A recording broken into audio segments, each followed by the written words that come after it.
로이드 존스와 함께하는 노마서 묵상 2월 22일 묵상을 시작하겠습니다. 오늘 노마서 묵상의 제목은 아브라함이 믿음으로 극복한 것입니다. 오늘의 노마서 말씀을 읽겠습니다. 노마서 4장 18절입니다. 아브라함이 바랄 수 없는 중에 바라고 믿었으니 이는 내 후손이 이 같으리라 하신 말씀대로 많은 민족의 조상이 되게 하려 하심이라. 아멘. 오늘의 노마서 강의 읽기입니다. 아브라함은 엄연한 사실들 앞에 직면했습니다. 그는 스스로 자기의 나이를 재고해 보았습니다. 바울이 여기서 말하듯이 그는 사라의 나이도 생각했습니다. 그는 그 사실들을 있는 그대로 살펴보았습니다. 그리하여 가장 나쁜 상황을 본 것입니다. 그러면서도 그가 그것을 보았지만 그는 전혀 믿음이 약해지지 않았습니다. 왜? 이것이 중요한 점입니다. 아브라함은 그 사실들을 바라보고 거기서 멈추지 않았습니다. 그는 그 사실들과 난경과 장애만을 바라본 것이 아닙니다. 그는 그것을 보았지만 그것들을 살펴본 후에 그 밖에 다른 분을 보았습니다. 불신앙이 지니고 있는 문제는 어려움만을 바라본다는 것입니다. 우리들은 물 위를 걷고 있던 베드로의 경우에서 완전한 예증을 봅니다. 그가 주 예수 그리스도를 바라보는 동안에는 파도 위를 걸을 수 있었습니다. 그러나 그가 파도를 바라보고 파도가 사납다는 것을 보기 시작하는 순간부터 물속으로 가라앉기 시작했습니다. 그는 어려움만을 바라보고 있었기 때문에 그는 어려움 이외에는 다른 아무것도 생각지 않는 의식 가운데 어려움을 생각하는 것입니다. 그것이 불신앙입니다. 신앙은 문제들을 두고 뒤로 물러서지 않습니다. 신앙은 그것을 극복합니다. 신앙은 그 문제들을 똑바로 바라보고 그것들 위로 올라섭니다. 의심에서 완전히 해방되는 것이 언제나 믿음을 의미하는 것은 아닙니다. 그것은 이단들이 자주 도출해내는 가정 내지 일종의 심리적 상태일 수 있습니다. 우리들은 어느 의미에서 사람으로 하여금 자기의 의심을 극복하게 하고 그 의심에 대답하도록 하는 것이 믿음이라고 정의할 수 있습니다. 교회가 알고 있는 가장 위대했던 몇몇 성도들은 그들이 생애를 마칠 때까지 의심의 공격을 받았다는 사실을 경험했습니다. 그러나 그들은 약해지지 않았으며 의심에 빠지지 않았습니다. 그들은 자기들의 의심을 요리했으며 정복했던 것입니다. 이것은 신앙의 가장 중요한 국면입니다. 신앙은 어려움을 생각합니다. 그렇지만 그것들을 극복합니다. 비록 믿음의 난경들을 고려해 넣는다 할지라도 믿음은 약해지지 않고 오히려 여전히 강한 채로 남아 있습니다. 아멘. 오늘의 노마서 해석입니다. 우리는 어제 노마서 4장 18절 묵상을 통해서 아브라함이 바랄 수 없는 중에 바라고 또 믿을 수 없는 중에 믿었던 그 믿음이 무엇인지에 대해서 묵상을 해봤습니다. 다시 한번 4장 18절 말씀을 읽겠습니다. 아브라함이 바랄 수 없는 중에 바라고 믿었으니 이는 내 후손이 이 같으리라 하신 말씀대로 많은 민족의 조상이 되게 하려 하심이라.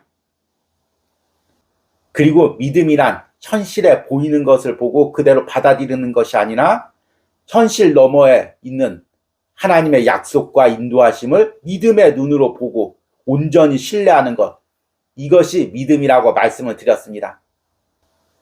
그런데 그 믿음에 이르기 위해서는 현실을 뛰어넘어야 합니다. 현실을 뛰어넘는다는 것은 현실을 무시하고 그냥 점프한다는 그 의미가 아닙니다. 현실을 있는 그대로 보고 그것을 통과해야 된다는 것입니다. 현실을 통과하지 않은 믿음은 믿음이 아닙니다. 그것은 현실 도피고 환상이죠.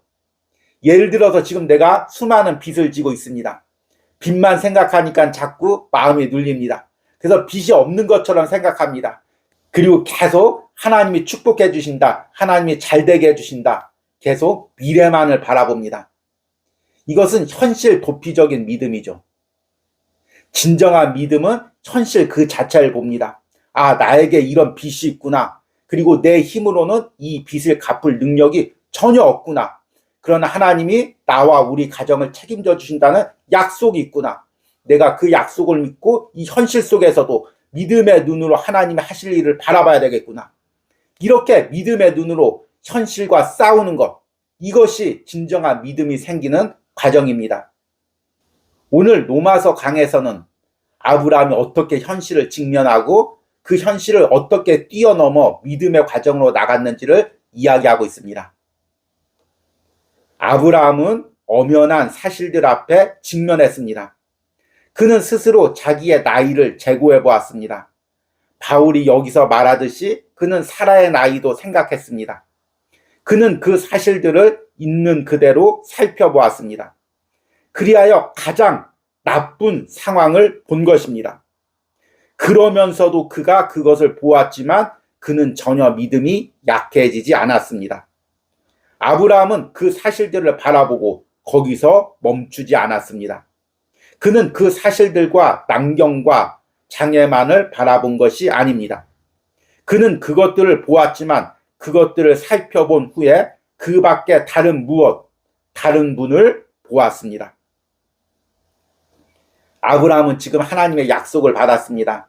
아브라함을 통해 큰 민족을 이루고 그 민족 가운데 메시아가 나게 하시고 그 메시아로 온 인류를 구원한다는 그 구원의 약속을 믿었습니다. 그러나 지금 아브라함의 현실은 자기가 나이가 100세 가까이 되었습니다. 자기만 나이가 든 것이 아니라 살아도 나이가 들어 생산 능력이 다 없어진 상태였습니다. 그리고 어찌어찌 기적이 일어나서 아들 한 명을 낳는다고 해도 그 아들이 이 험난한 세상을 살아가며 많은 민족을 이룬다는 보장도 없는 것입니다. 현실은 이렇게 암담합니다. 하나님의 약속과 현실은 점점 멀어지고 있습니다. 그러나 아브라함이 그 현실을 외면한 것이 아닙니다. 현실 그대로를 보았습니다. 그리고 함께 하나님의 약속을 보았습니다. 그 하나님의 약속으로 현실을 뚫고 지나갔던 것입니다. 우리에게 바로 이 믿음이 소중합니다. 그래서 진정한 믿음은 의심을 통과해야 됩니다. 우리는 의심이 나쁘다고 생각합니다. 그래서 신앙생활하다 뭔가 의심이 생기는 것을 목사님이나 지도자에게 물으면 왜 이렇게 의심이 많아? 왜 이렇게 불신앙이 많아? 믿음으로 통과해야 돼. 이렇게 이야기합니다.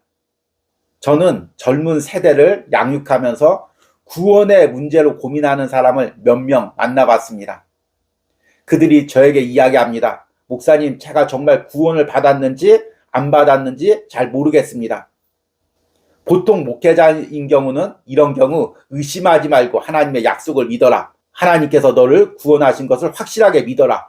이렇게 이야기했을 것입니다. 그런데 저는 그 청년에게 지금 네가 의심하고 있는 거, 갈등하고 있는 거, 이것도 하나님이 너에게 주신 소중한 기회다. 이 부분에서 그냥 무너지지 말고 또 뒤로 물러서지 말고 이 문제를 가지고 하나님께 아뢰라. 그리고 그를 통해서 하나님께 확신을 가져라. 누군가가 너에게 구원받았다고 이야기하는 그 말을 믿지 말고 네가 그 의심을 가지고 하나님께 매달리면서 나가서 하나님으로부터 확신을 받아라. 그래야 너의 구원이 더 값지고 확신하게 된다. 이렇게 상담하고 이 부분들을 놓고 함께 기도했던 적들이 있습니다. 우리가 무언가 의심이 생길 때 그것을 떨쳐버리거나 외면하는 것이 아니라 그 의심과 정면으로 맞서야 됩니다. 의심되는 문제가 있으면 그 부분을 놓고 말씀을 묵상하고 그 말씀의 의미를 알려고 기도하고 그 말씀의 확실한 의미를 하나님께 받기 위해서 몸부림치며 기도해야 되는 것입니다. 인생에 있어서도 마찬가지입니다. 하나님이 약속을 하셨는데 그 약속이 의심스러운 부분들이 있다면 계속해서 하나님께 기도하며 그 확신을 얻어내야 됩니다. 이 부분을 오늘 로마서 강에서는 이렇게 이야기합니다. 의심에서 완전히 해방되는 것이 언제나 믿음을 의미하는 것은 아닙니다. 그것은 이단들이 자주 도출해내는 가정 내지 일종의 심리적 상태일 수 있습니다. 우리들은 어느 의미에서 사람으로 하여금 자기의 의심을 극복하게 하고 그 의심에 대답하도록 하는 것이 믿음이라고 정의할 수 있습니다. 교회가 알고 있는 가장 위대했던 몇몇 성도들은 그들이 생애를 마칠 때까지 의심의 공격을 받았다는 사실을 경험했습니다. 그러나 그들은 약해지지 않았으며 의심에 빠지지 않았습니다. 그들은 자기들의 의심을 요리했으며 정복했던 것입니다. 여러분, 로마서 묵상을 하면서 우리가 구원에 대해서 계속해서 묵상하고 있습니다. 또 하나님의 인도에 대해서도 계속해서 묵상하고 있습니다. 그러면서도 아직도 내가 확신이 들지 않는 부분들이 무엇이 있습니까? 하나님이 나를 구원하신다는 것, 하나님이 우리 가정을 향한 구원의 계획이 있다는 것, 그리고 하나님이 내 인생을 인도하시다고 약속하신 것들, 이런 것들이 의심되는 부분들이 무엇이 있습니까? 그렇다면 그 의심을 외면하지 마시기 바랍니다. 그 의심을 가지고 십자가 앞에 나가시길 바랍니다. 하나님, 분명히 하나님께서 내게 말씀하셨는데, 그리고 성경을 통해 분명히 내게 확신을 주셨는데, 현실에 비춰보니 아직도 이 부분들이 의심스럽습니다. 하나님의 약속은 분명히 있지만 현실은 점점 그 약속과 달라지는 상황입니다. 주님, 이 의심을 어떻게 해야 됩니까? 나의 연약함을 어떻게 해야 됩니까? 하나님, 이 가운데서 작은 확신이라도 내게 주셔서 그 확신을 붙들고 앞으로 나가게 해주십시오. 그리고 그렇게 나갈 때 그 확신이 점점점 더 커져서 이제 흔들리지 않는 믿음과 확신으로 성장하게 하여 주시옵소서. 이렇게 우리가 기도해야 합니다. 이렇게 의심 가운데 기도하고 그 의심을 뚫고 현실을 뚫고 믿음의 성장을 이루시는 은혜가 오늘 로마서 묵상을 하는 여러분들과 또 여러분들의 삶에 있기를 축복합니다. 오늘의 적용과 기도입니다. 내가 하나님의 약속과 인도를 받으면서도 아직도 의심하고 있는 부분은 무엇입니까? 이 의심의 부분을 하나님께 아뢰며 기도하고 확신을 누리시기 바랍니다. 우리 함께 기도하겠습니다. 주님, 아브라함은 바랄 수 없는 중에 바라고 믿었습니다. 이제 아브라함 자신도 아들을 낳을 수가 없고 아내도 아들을 낳을 수가 없고 큰 민족을 이룬다는 그 약속을 받았지만 장막 하나 편히 칠 수 있는 땅 하나가 없는 그 상황에서도 아브라함은 현실을 바라보면서도 하나님의 약속을 확신하고 믿었습니다.